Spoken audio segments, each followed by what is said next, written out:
rëcc ñoom dañuy poser. waaw c'est-à-dire que dina nu muy nañ bàyyi ba dugg ci yeneen waaw tamit. économie c'est ça ma dugg foofu. absolument Aliou. ma dugg foofu Aliou tu as la parole par rapport ak gouvernance ak dossier yi ñu leen andil Azer ONAS voilà 8 milliards yi 5 milliards yi. mais xam 2 nga milliards yi. finalement il y a beaucoup de milliards ah. xam nga Mohamed kuy wax bonne gouvernance rek wax nga transparence dans la gestion des affaires publiques et c'est vrai que ni am na bi ma si gën a metti mooy ca njëlbeen avec style boobu jubal jubanti au départ xam naa peut-être testu yàlla la. qui est un slogan de passerelle de Mambo Diaw moom loolu. jubal taxaw tembe. Mambo taxaw tembe moo ko andi baat boobu. jubal jubanti ci kiiw Mambo Diaw de la nekkoon ca élection présidentielle. ñun ñoo ko créé moi je suis membre fondateur de taxaw tembe. keroog bi ñu koy créé kay ñu ngi toog. C'était en 2012 à la présidentielle de 2012 waaw. L'excellent candidat. Mais bon, il faut aussi dire qu'une bonne partie des gens qui étaient dans Taxaw Tem ont revenu. À commencer par El Malick Ndiaye. Voilà, ça aussi il faut le dire. Ah oui. bi muy dem la yóbbaale slogan Aliou waaw. waaw boobu Aliou waaw. xam nga dañu def ñetti weer rek ñu nommé Cheikh Dieng ONAS ñu doon wax problème yu bari yu fa amoon premier dossier ci nguuru Macky Sall ñu naan plan décennal bi dafa coûter Sénégal pratiquement 766 milliards de francs CFA ñu tuddoon ci ay sociétés yu mag yoo xam ne ñoom ñooy téye woon monopole marché yi ci biir ñaar ou ñetti société ñoo xam ne ñi ngi fa depuis un quart de siècle ñoom rek lañ doon jox marché yi en tout cas li ci gën a bari Cheikh Dieng ñëw bëgg a opérer à des changements Cheikh Dieng qui est toujours un allié ONAS amul lu ñu waxul ci ONAS ci alal boobu ngeen ñëw ngeen de jubal jubanti ngeen bëgg waaw ngeen teg fa un de vos alliés moom yàlla def mu ñëw aussi bëgg jubal ak esprit boobu waaw. bëgg a def liggéey bi ci nu mu gën a setee am ay différends ak son ministre de tutelle ñu tranché xam naa premier ministre moo tranché ils ont préféré dàq ki nga xam ne moom mooy Cheikh Dieng au profit de ki nga xam ne mooy son ministre ba pare nekkoon candidat proposé à l'élection présidentielle muy Cheikh Tidiane Dièye je pense que ni ñoom ñoo waa Ziguinchor la aussi si sama information Cheikh Dieng ñëw taxaw ci télé bi du ma répéter li mu wax yëpp ci sa conférence de presse leeral lépp ba pare ne man damay xaar yoon mu ñëw woo ma gën a leeral mbir mi mu défier son ministre de tutelle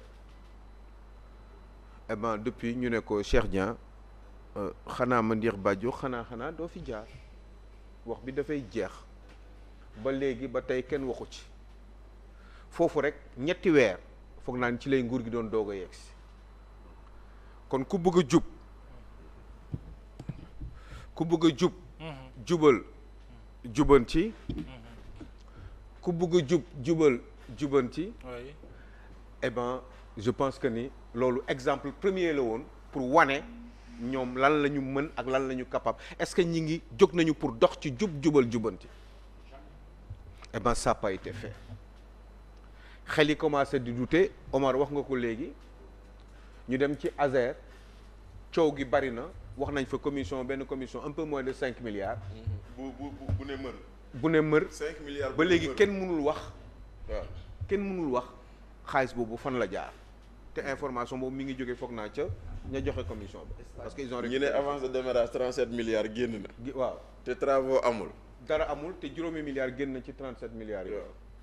un peu moins. ba léegi ñi ngi naan ñi ngi ci bonne gouvernance ak jubal jubanti loolu ba tey kenn waxu ci au même moment am na ñoo xam ne ci ancien régime lañ nekk ñi leen doon traqué tamoon nañ leen façon dëmm bu nekk dëmm bu ñuul dëmm bu xees dëmm bu vert waaye ba tey ñi ci bari génnewaat nañ leen teg leen man kaawu Mansour Faye man ku ma waxul woon Mansour Faye ndax ñoom duñ ko tëj 20 ans parce que ils ont toutes les preuves. man du ma ko gëm. ak coow li nu mu ci bare. contestation sérieuse damaa tiit bi ma ko déggee. ba léegi nee na may ñun ñu doon borom xel. mu wóor ma ni am na ñu nekk parce que doon borom xel ñooñu lan lañ ci xalaat tey lan mooy seen toogaay bu fekkee ni c'est des personnes de bonne foi.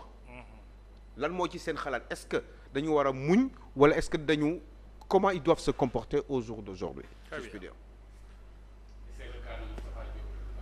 Moustapha Diop Louga ba léegi ba tey ba jël exemple. très bien 36 000 exemples. oui yamul foofu. oui. jubal jubanti. waaw. nga ne bonne gouvernance da nga bëgg a liggéey réew mi eh ben c'est vrai France dégage tout ce qu'on veut dem naa Chine dem naa Turquie bi ma demee Chine ba dellu si après sama président bi mu ma jiitoo foofu bi ma ñëwee def nañu ay déclarations de haute importance qui disait que ni am na ay milliards yu war a ñëw am na ay contrats yu ñuy signé pour ngëneelu réew mi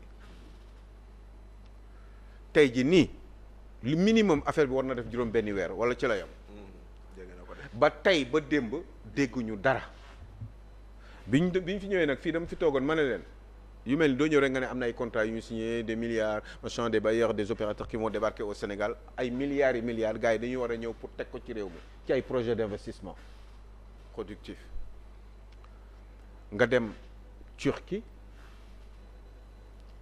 nga demander avec insistance pour que ñoom ñu ñëw ñu am yaakaar ni sa digganteeg Erdogan dox na dox boo xam ne ni ñu ko wanee ci télé bi que tout va bien que Turquie semaine prochaine la semaine d'après dinañ ñëw fii Sénégal loolu pratiquement def na juróom benni weer tey ba léegi kenn xamul voyage boobu mu wóor ma ne voyage boobu je suis là sous votre contrôle minimum pour le Premier ministre 1 milliard de francs CFA lay coûter minimum ci dépense beeg avion beeg kérosène beeg charge yeeg délégation beeg per diem yeeg hôtel yeeg. ak yàgg gam fa yàgg. waaw temps bi rek hôtel yeeg yooyu. frais charge yi. waaw donc mu wóor ni loolu lay coûter.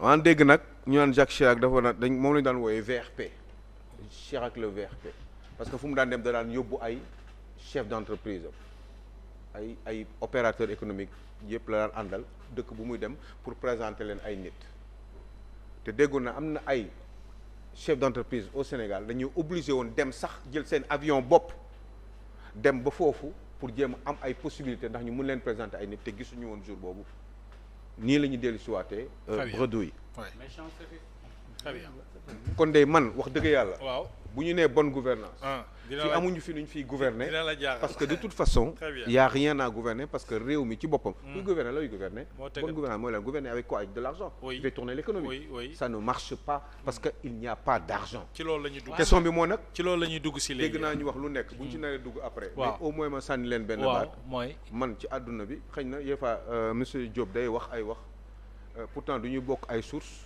mais xam naa ni ñi xam ci àdduna bi bari na bien sûr man de li may dégg mooy tant que il sera là baat laa wax baat ak sama nopp Waaw. noonu la koy waxee dara du dox tant que il sera là on ne fera rien mari deytaali te ñi ko wax très bien ñoom ñoo lay wax ni ils sont là en train de raser les murs foofu la ma wax boobu jóge muy erreur de langage Aliou et son fameux erreur kon waaw et wax sa dëgg fameuse yàlla erreur oui. il faut que ñu Oui. dellu si rek pour Alors, terminer ci li très bien. monsieur Diop doon wax léegi Moussa ñu góorgóorlu moom Diomaye def kamtalaay c'est kàttanam important ba jël ay responsabilités am fexe ba doxal réew mi Très tant bien. que ce n'est pas trop tard c'est ça waaw ce dont Alors. je doute des fois monsieur Diop ñu ngi Médoune ñu ngi ñëw ñu ngi ñëw gis nga esprit jubal jubanti waaw ñun bi ñuy dem campagne di outil parrainage 2024 président Bougane doon wax ni transparence bonne gestion reddition des comptes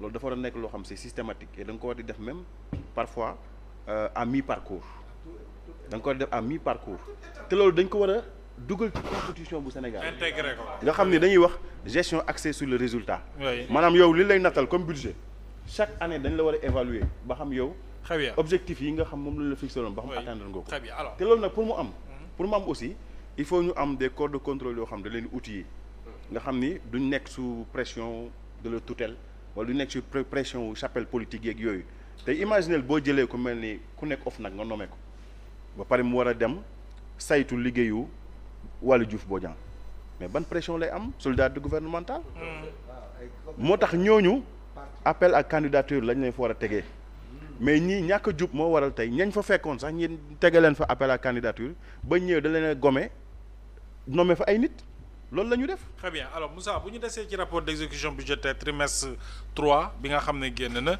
li ñu ci xamal.